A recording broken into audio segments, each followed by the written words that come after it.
Hello everyone, welcome back students. हमने अपने पिछले लेक्चर में सार्वभौमिक वयस्क मताधिकार के बारे में जाना था, लेकिन शायद वो जो वीडियो थी वो क्लियर नहीं थी।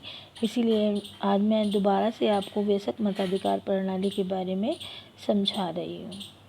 भारत एक लोकतंत्र देश है, और लोकतंत्र की सफलता के लिए क्या ज़रूरी है कि देश में चुनाव हो, और वो भी स्वतंत्र और निष्पक्ष तरीके से। यानी कि जो चुनाव प्रणाली है वो ऐसी होनी चाहिए जिससे मतदाताओं को बिना किसी दबाव के अपनी पसंद के अनुसार प्रतिनिधि चुनने का अवसर मिले। ठीक है।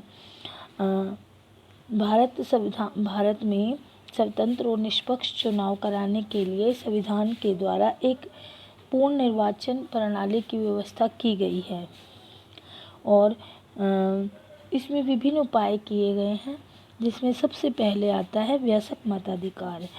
वयस्क मताधिकार से क्या अर्थ है, यानी क्या तात्पर्य है? वयस्क मताधिकार से तात्पर्य है मतदान करने की एक ऐसी व्यवस्था जिसमें प्रत्येक नागरिक को बिना किसी प्रकार के भेदभाव के एक निश्चित आयु पूरी करने पर मतदान करने का अधिकार प्राप्त हो जाता है।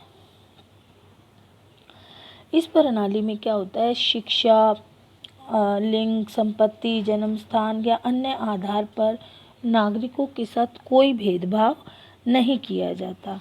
यानी प्रत्येक नागरिक, चाहे वो स्त्री हो या पुरुष हो, 18 वर्ष की आयु पूरी करने पर उसे मतदान करने का अधिकार प्रदान किया जाता है। केवल पागल, दिवालिये या कुछ विशेष प्रकार के अपराधी हैं या विदेशी हैं, उनको मतदान करने का अधिकार नहीं दिया गया है। फिर से समझिए कि वयस्क मताधिकार क्या होता है।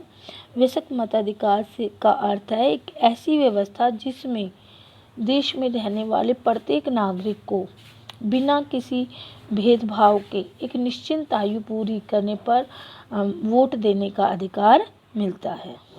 ठीक है। केवल कोई पागल है, दिवालिया है या कोई विदेशी है, उसे ही वोट देने का अधिकार नहीं है। निश्चित आयु के बारे में कहा गया है, तो ये मतदान करने की जो आयु है सभी देशों में अलग अलग निर्धारित की गई है। जैसे भारत और इंग्लैंड में, अमेरिका में मतदान करने की आयु 18 वर्ष निश्चित की गई है, जबकि नॉर्वे में 23 वर्ष है, जापान में 25 वर्ष है। ठीक है। वयस्क मताधिकार के पक्ष में बात करें कि ये वयस्क मताधिकार है जो वो किस तरह से उपयोगी है, या इसके पक्ष में तर्क, तो सबसे पहले आता है ये लोक प्रभुसत्ता के सिद्धांत के अनुकूल है। पहले तो समझिए कि लोक प्रभुसत्ता का अर्थ क्या है। लोक प्रभुसत्ता का अर्थ है कि जो सर्वोच्च शक्ति है वो जनता में निहित है। फिर से समझिए, जो सर्वोच्च शक्ति है देश की वो जनता में निहित है।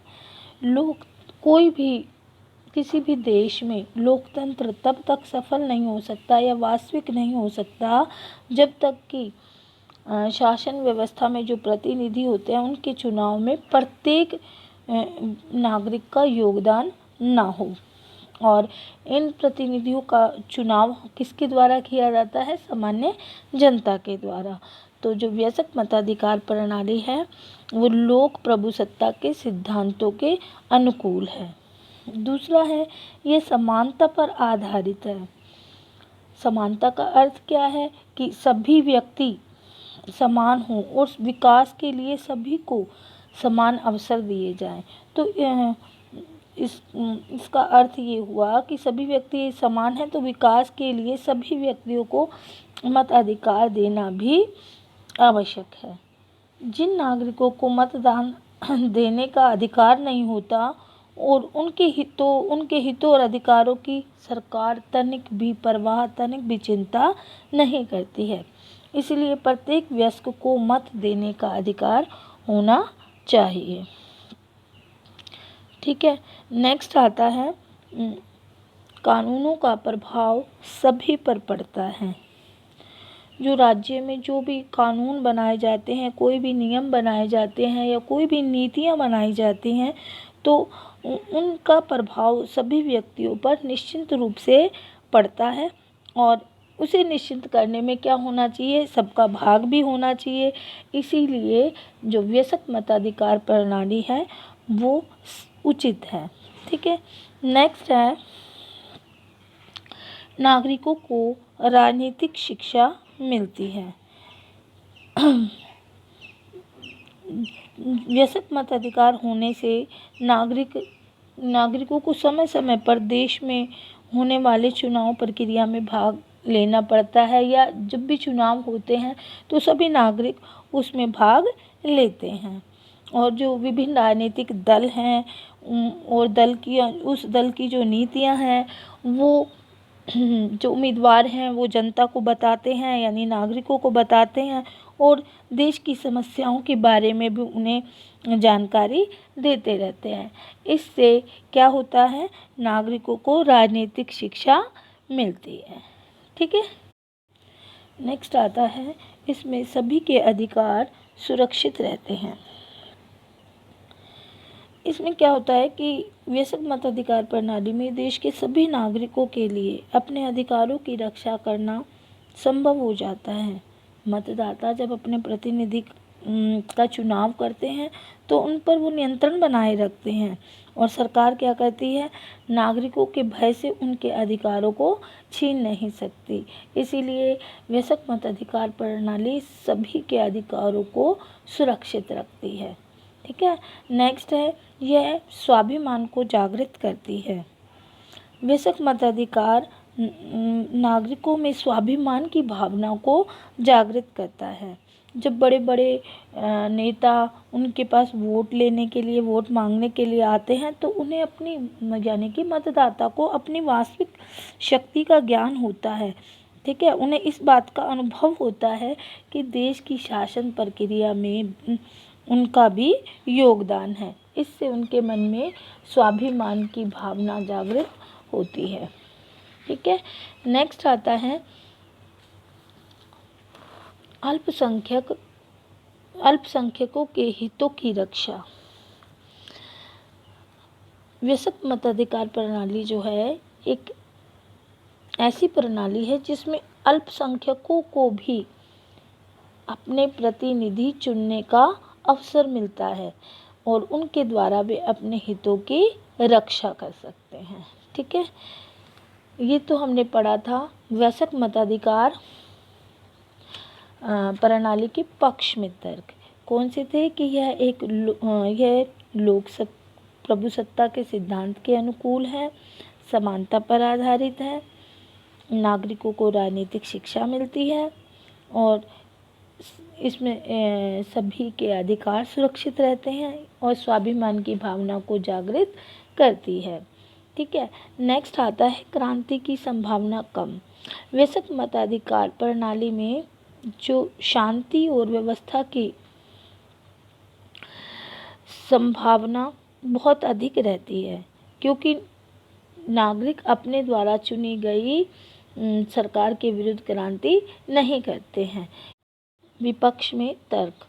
पहला आता है, अज्ञानी व्यक्तियों को मताधिकार देना अनुचित। सेकंड है, भ्रष्टाचार को बढ़ावा मिलता है। थर्ड है, प्रशासन और देश की समस्याएं जटिल होती हैं, और जो साधारण जनता है रूढ़िवादी होती है। मताधिकार प्राकृतिक अधिकार नहीं है। फिर से समझिए, पहला, अज्ञानी व्यक्तियों को मताधिकार देना अनुचित है। क्या होता है कि चाहे कोई भी देश हो, उसमें अधिकतर जनसंख्या जो होती है या जनता जो होती है अशिक्षित और अज्ञानी होती है। वे उम्मीदवार के गुणों को देखकर वोट नहीं देती है, बल्कि जाति, धर्म, मित्रता आदि के आधार पर अपने मत का प्रयोग करते हैं। और ऐसे व्यक्ति क्या होता है, कई बार जोशीले नेताओं के भाषणों से भी प्रभावित हो जाते हैं। इसीलिए क्या है कि वो अपने मत का गलत प्रयोग कर लेते हैं, है ना।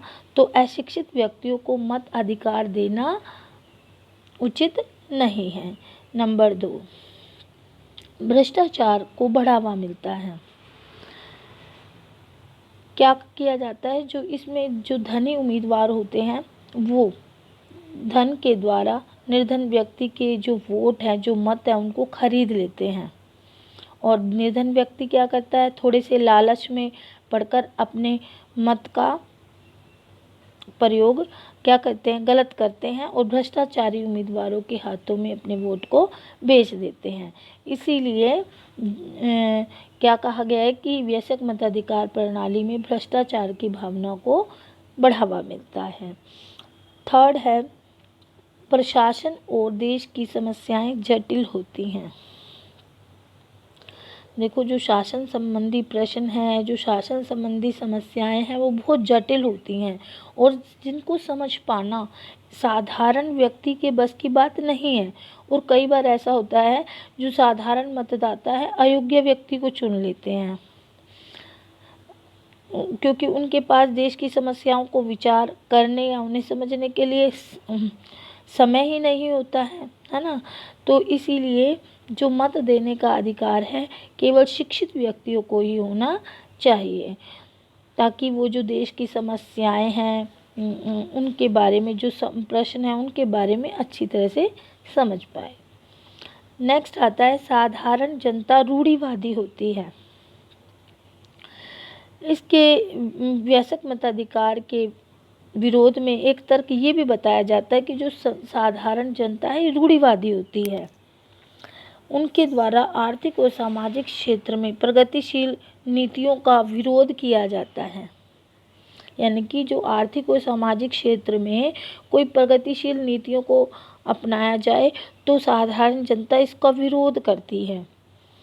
और इसीलिए जो मत देने का अधिकार है केवल उन्हीं व्यक्तियों को होना चाहिए जो इसका उचित प्रयोग करने की योग्यता रखते हों। नेक्स्ट है, मताधिकार प्राकृतिक अधिकार नहीं है। कई आलोचक ऐसा कहते हैं कि जो मताधिकार है ये प्राकृतिक अधिकार नहीं है, जो प्रत्येक नागरिक को प्राप्त होना चाहिए। प्राकृतिक अधिकार का अर्थ है कि जो मनुष्य को आरंभ से ही अधिकार मिले हुए हैं, ठीक है। उनके अनुसार मताधिकार केवल उन्हीं व्यक्तियों को दिए जाने चाहिए कि जो उनका उचित प्रयोग करने की योग्यता रखते हों, ठीक है। और मताधिकार के बारे में अधिक महत्वपूर्ण बात तो ये है कि एक ऐसा अधिकार है जो देश के भविष्य को उज्जवल बना सकता है, ठीक है। इसीलिए मताधिकार केवल उन्हीं व्यक्तियों को दिया जाना चाहिए जो इसके योग्य हों, ठीक है। अगर निष्कर्ष रूप में बात करें तो हमने पढ़ा इसके पक्ष के बारे में भी, वयस्क मताधिकार के पक्ष के बारे में भी और विपक्ष के बारे में भी, ठीक है।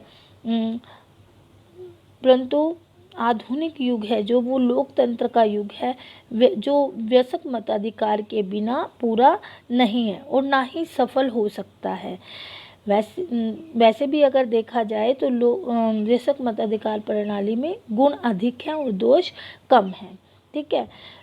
इसीलिए प्राय सभी लोकतंत्री देशों में इस प्रणाली को लागू किया गया है।